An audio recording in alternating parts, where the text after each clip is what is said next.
Bristol-Myers Squibb, BMY, is the pharmaceutical drug company that makes an awful lot of jack, and their stock is down 30% this year. It's the cheapest I've seen it in a decade. I'm going to show you why I think it's a trifecta. Ready? Let's get to work. Welcome to Rational Investing. My name is Cameron Stewart, CFA. Thank you very much for watching the program, all of the comments and subscribers. I greatly appreciate it. Please hit the subscribe button if you like the content. I said at the outset that I think Bristol-Myers Squibb is a trifecta. What do I mean? That's a company that's growing its earnings, buying back shares, and you can get a market multiple expansion. That is the trifecta that you need to have your stock returns go like this. Check out my video, Domino's versus Google. Both those companies IPO'd about 15 years ago on the same year, but Domino's Pizza has outperformed Google as a return on investment. Why? Because they went public cheaply, they bought back shares, they grew their earnings, and they outperformed by 5,000%. Google, on the other hand, has done well at 3,000%, but it IPO'd at a pricey multiple, and it's still a pricey multiple. Never bought back any shares and does not pay a dividend. But let's dive into Bristol-Myers Squibb. So behind me, Bristol-Myers Squibb, I have their most recent Q. We're going to take a look at this. We're going to go through the one-pager, and we're going to take a look and see what we think we can make on this business. Now, before we begin, I want to remind everybody, one, pharmaceutical companies, do your diligence. I'm no pharma expert. I'm just looking at cash flow. Well, I think it's interesting, but definitely dive into the drug portfolio. It's a big one, and I apologize if I butcher their medical name and terminology for these pills. It's hard to do. I'll give it my best. Before we kick off, let's review the 5 key attributes that we use in this channel to begin our due diligence on a company. Number 1, top line revenue growth. You got to have it. Number 2, earnings growth. EBITDA needs to be growing. Number 3, strong free cash. Number 4, low debt. Number 5, a well-priced stock. A well-priced stock is a stock that we think is going to beat the stock market. Let's go. Let's do it. Quarterly results, Q3, October 2023. Let's dive right into it. There's a lot of information in this quarterly report. Definitely go through it. It's really nuanced. I don't want to take the time to run through all the technical aspects. Now, what I wanted to jump to is the outlook for the business. So they are reaffirming low to mid single-digit revenue growth for 2025. That's really important. And they've got adjusted, but the revenue for new products, about $10 billion. Operating margins targets greater than 37%. So you want to see these things, they're in line, they're growing, despite the stock has fallen 35% year to date. There's some questions on the generic for one of their drugs we'll get to in a second, but they're still focused on growth. They have a strong growth pipeline. It's about what the price you pay for this business might be worth the wading through the drug portfolio. Let's take a look at the one-pager. Okay, so here we are diving into the Cash Flow Club one-pager. David's put together a phenomenal analysis of Bristol-Myers Squibb. If you are not a member of the Cash Flow Club, highly recommend you check out my website, cashflowinvestingpro.com, or sign up for the free one-pager in the description below. One-pager looks like this. It is a one-page summary of the stock. I also teach a course.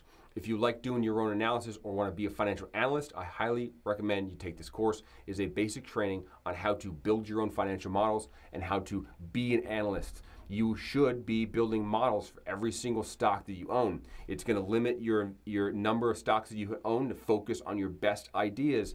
It's going to help you get where you want to go. Check out the course at my website. All right, let's dive right into the Cash Flow Club here. So David's did a great job running down the numbers on Bristol-Myers Squibb. Let's figure out what this business looks like. So first and foremost, it's the 5th largest biopharmaceutical company in the world. Their products are mainly hematology, oncology, cardiovascular, immunology is pretty much where they make the bulk of their money, and it's really a handful of drugs that is a lion's share of their revenue. Here's a cool stat from Wikipedia, just pulling up all the biopharmaceutical companies by revenue globally. You can see Bristol-Myers Squibb right here is one of the top. Pfizer, J&J is kind of the top dogs. Merck, AbbVie, another stock that we like here. AbbVie, and it kind of rounds out the global. The green is growing revenue year over year. Red is declining. You can see Bristol-Myers Squibb had the last couple years, revenues come down a little bit after a really strong period of growth. And this drop in revenue after the growth has caused the market multiple to tank and the stock price to tank. And that's why I think it's a very interesting opportunity given their pipeline. So what do they do? Well, In terms of total revenue, this business generates total revenue $46 billion in revenue for last fiscal year ending December 31st. 46, that was down slightly, 46, again, I'll call it flat. We're talking decimals here. So 46 billion in 2021, 42 billion in 2020. So it's actually up from 2020, but flat year over year. The biggest customers on the largest pharmaceutical wholesalers, basically a third for their distribution network. And then where do they get their revenue? Primarily, here's their product line. So Eliquis, and again, I apologize if I absolutely butcher these names, go with me. Opdivo, I don't know. And this last one down here, Revlimid, are the top three drugs, and this Revlimid and the Opdivo, man, I'm butchering that, I'm sorry.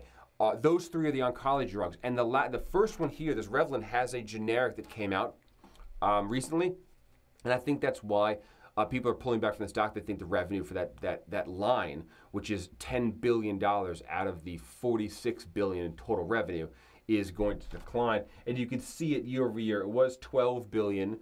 It was 12.8 last year, and it dropped to $10 billion last. So it was a $2 billion hit when the generic came out.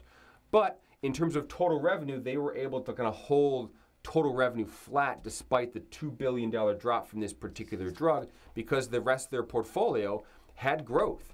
All these other drugs, there's probably 20 drugs here, all that make up various percentage of the total. They've been able to squeak growth out of those to offset what is the generic, which is the normal course of business in the pharma business. So I think the market might be a little head on itself by abandoning ship here.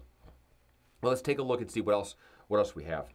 All right, so I think the best way to summarize what's going on with the revenue is you saw year over year it was flat. This is a quarterly, it's a 10-year look at quarterly revenues. You can see the quarterly revenues were growing slightly here from 40 quarters ago to only 16 quarters ago. That's a weird way of looking at it, but that's basically 2013 to 2019. Revenue grew quarterly $4 billion to $5.7 billion. So still added $1.5 billion quarterly on revenue during that time frame. And then it jumps. It jumps up plus $10 billion. Now that growth came from the Celgene acquisition, where they got a number of oncology drugs, including the top two that I just referenced earlier, the Revlimid and the Opdivo. Both those came with this acquisition, and they've been able to grow, and that spiked revenue. And then Revlimid has kind of like petered off a little bit as the generics have taken into its market share, and that's pulling back revenue slightly. But it hasn't collapsed, and the rest of the portfolio is growing. So I think they might be able to defend this position. So then the question is, how much should you pay for this business? And it's got a little bit of a gamble on the revenue front. But if they're able to hold where they are, they're going to be cheap. If they can turn it around, grow, then it's a steal. But let's keep going. Why did I say the pharmaceutical business makes huge margins at the outset of this video? You can see it right here. So here's revenue annually that I showed you earlier. You saw the giant spike when they made the acquisition with the new drugs. The green is the adjusted free cash flow margin. So they're making 30% on there. And then the normalized EBITDA is the red. So they're doing a 44% EBITDA margin. That's like Facebook territory. That's so huge. But that's why they make so much jack. They're netting free cash flow of about 25 to 30% of revenue, which is absolutely amazing. This might come back down to normalize a little bit. And I think that's what's causing the market to shed the value of the stock. So what are they doing with all the cash that they're generating? Well, they're buying back a ton of shares. Look at the orange. So the blue is the dividends that they pay out. Those grew nicely, right? That's about a 3% dividend that they're paying out. But then look at the stock buyback. Look at the orange. The stock is what they're using their free cash flow to buy an absolute monster amount of shares back. And that's producing a yield of about 8% yield when you add in the share buyback and the dividend. I think that's powerful for long term if they can keep that kind of buying up.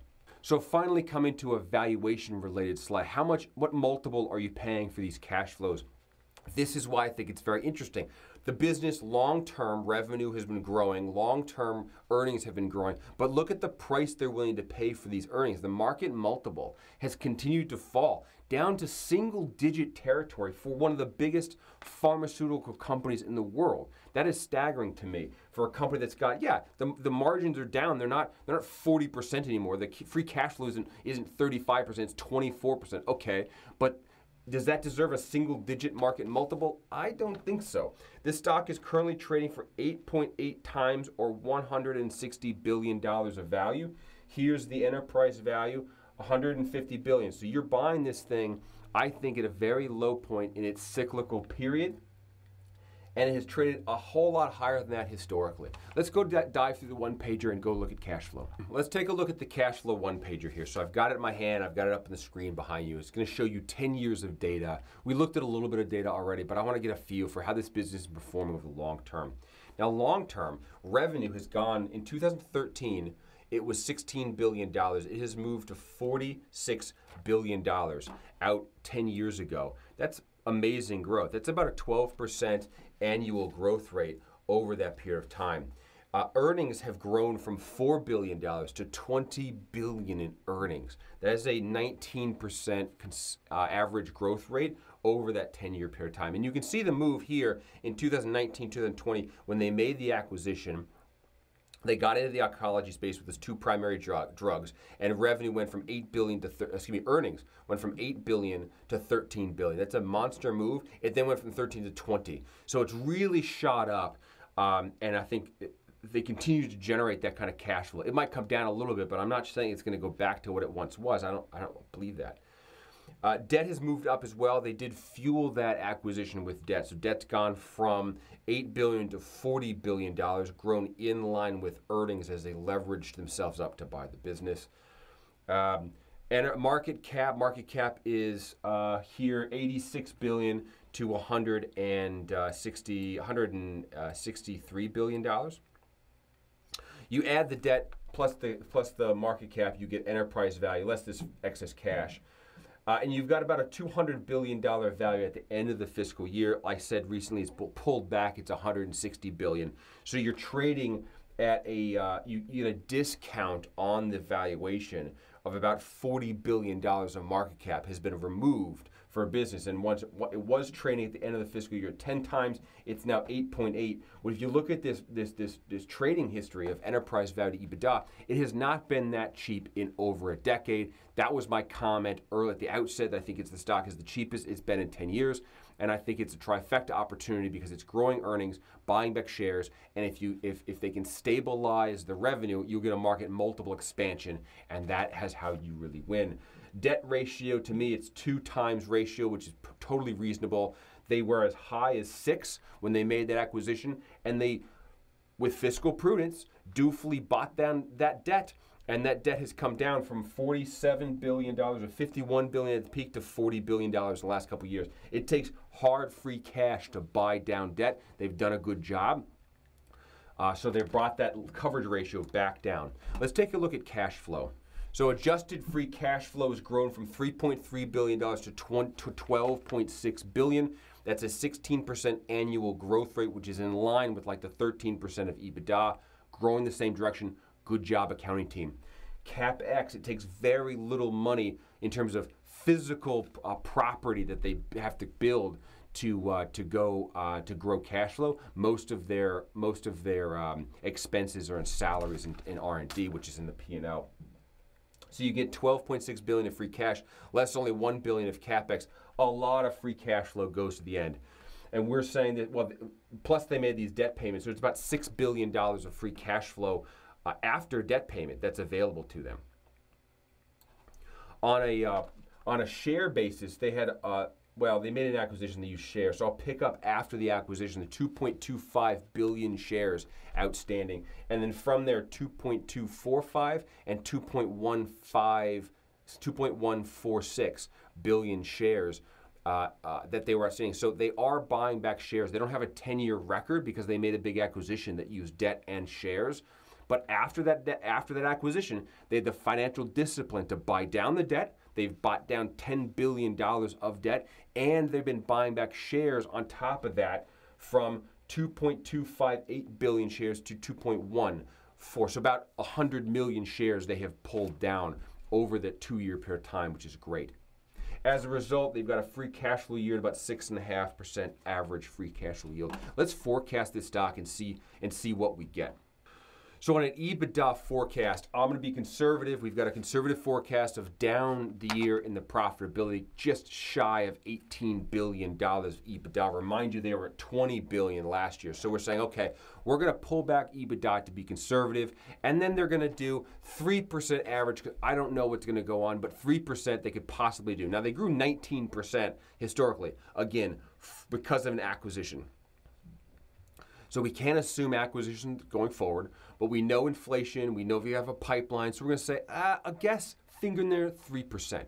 That's what you're putting your money on, that they're going to be able to grow 3% over long term, with a long-term target of $23 billion. They just printed 20.1. So really you're saying, in 10 years, all they have to do is do another $200 million of earnings to get, another $3 billion of earnings to get $23 billion in total EBITDA for the year 2032, 10 years now. If they can grow to $23 billion in 10 years, and you apply a 9 times market multiple, which again, this stock is traded as high as 20 times, 19 times for most of this past decade. We're saying you need a 9x market multiple here. It's a $70 price target. It's an $80 price target out long term for this stock. On a very conservative market multiple, if you move that market multiple back to historical numbers, let's do some quick mental math here. If you took the 2030 EBITDA target, $23 billion, I'll just put 23 billion on a calculator, and I took the average market multiple that they have in the one-pager, average, that is here, 18.4 times 18.4. That is a $400 billion enterprise value. You then subtract 40 billion of debt, 4820, gives me, plus some cash, don't worry about that, that's so small, gives me a $382 billion market cap. Divide by shares outstanding, divide by 2,146 shares.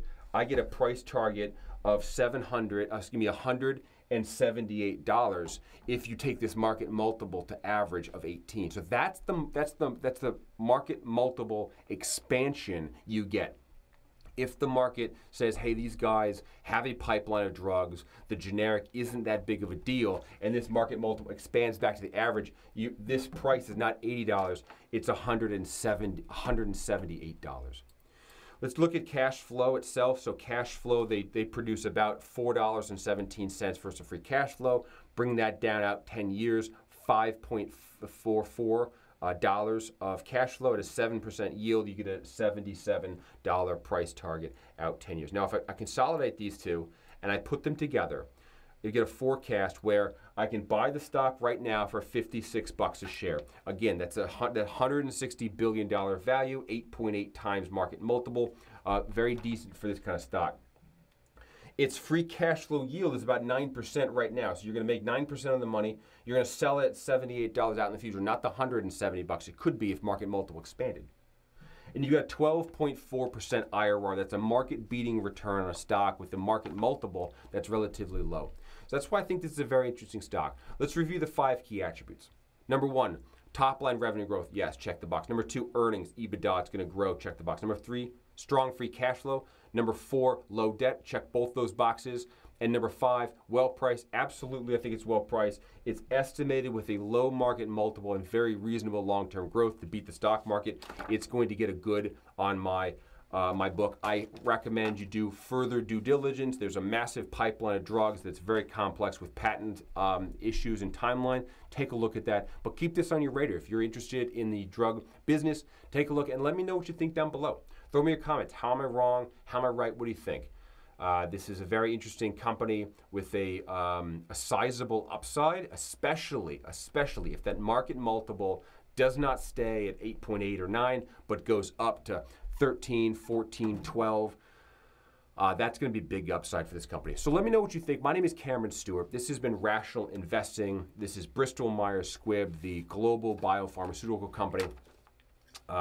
Check out my website. Sign up for the email list, by the way. I do send out very interesting full detail reports. We just sent out one on British tobacco. I give out interesting market studies that I think are interesting via email. You can find the link down below. Get a free one-pager. And join the Cash Flow Club. I'm happy to give you more stocks. If you're interested in becoming an analyst, you can email me in the link below, or you can take my investment course, which is on my website. Thank you very much. Have a good day. Bye-bye.